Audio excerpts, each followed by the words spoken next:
Ngiyathemba kona siphila ku-South Africa movie nyani ngoba nithi kuyiyo into yoba amaphoyisa wethu kube ngawo amisa itraka ajike aye hijack le truck ajike lamaphoyisa abe ngamaphoyisa esewefuna lemigulukudu ke ngoku ehijack le truck phofu lemigulukudu kube kungabo hayo imali impande yosono because into benzisa yonke lonto inoba ngumcimbi wemali phansi kwayo ke une suggestion akaye weza nazo uRivo Sisi ne ukuthi no General Mkhwanazi uke wazimenshina into efana ne lifestyle audit into ba they need to be subjected to a lifestyle audit ngoba xa ujonga umkholo wabo nempilo abaziphilayo uvele ube naso isikroko esithizeni uze wenza kumzekelo into ba bakhona abanye abathi xa beba scrutinize babona into ba umuntu for 6 months uke wa issue nje itikiti kayi1 ukuthi kade behla besenyuka ofezi abanye bayadaka kwi-drink and driving zininzi nje izinto ngebasishuwela zona amatikiti kube ukuthi abasishuwela andisho ukuthi basishuwele hey ngenzeka futhi abanye abantwana nje banenhliziyo ezinhle bayasicingela yazi into basizona bana nezimali zokubhatala amatikiti kodwa ke based on you doing the right things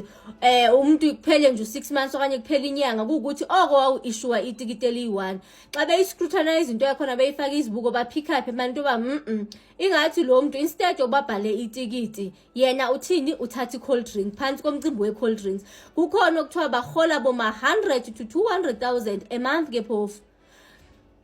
phansi kwalento ba no General Mkhwanazi uke wayisuggesta lento lena phansi komcimbi wo General Sibiya ningalibalanga uGeneral Sibiya kalo ngulo okuthiwe xa kuthethwa ngale chomi yakhe okuthiwa nayo une criminal cases lo ngathi bodyguard yakhe malunga nala van wayehamba ngayo what kwavela into engathi ebeyirenta ebeyiqashisa nge-60,000 a month so you can imagine xa umuntu ezaqasha i-van nge-60,000 a month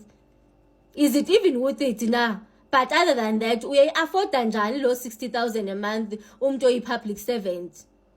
uyeke nje i-role i-position akakuyo yena uGeneral Sibiya but nje 60,000 a month ujonge phofu kwa indlu yakahlala kuyo yekanokutsho. We as municipal police are overlooked when it comes to investigation, and we are part of, there's a group of officers right through the country of municipal police that commit crimes, but they are not being investigated properly. One of the reasons I touched on it is that in terms of the Racketeering Act, or in terms of what the Hawks must investigate, there's limits of like 100,000 rand incidents, where we are saying is, if you go and look at what bribery is being committed by traffic officers and municipal police officers, if an officer works 8 to 10 hours a day and you have contact in that session with members of the public and he issues a fine every hour, he needs to issue 8. So very quickly you can do maths. If he doesn't issue, it's like 2 to 3 minutes to issue a fine.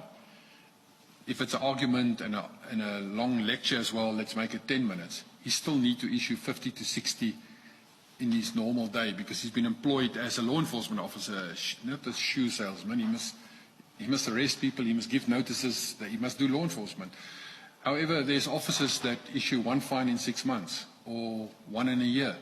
And when you start looking at that and you calculate the possible contact that he had with public and the amount of complaints on the other side, and then the rumors of if it's a drunken driving, it's 4,000, 5,000 rand, and you start calculating that, you will see that those type of officers is actually doing 100, 200,000 rand a month, if based from that, if you start just doing normal maths. And then you start looking at how officers live. They drive luxury vehicles, they live luxury estates. And when you ask your own council and you ask anyone, but can we do lifestyle audits on officers? It's always no, it doesn't allow it. So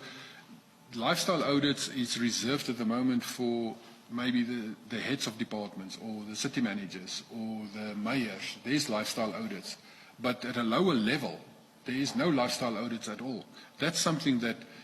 need to be, according to me, made compulsory, is that you cannot be a law enforcement officer and not be vetted to do your work.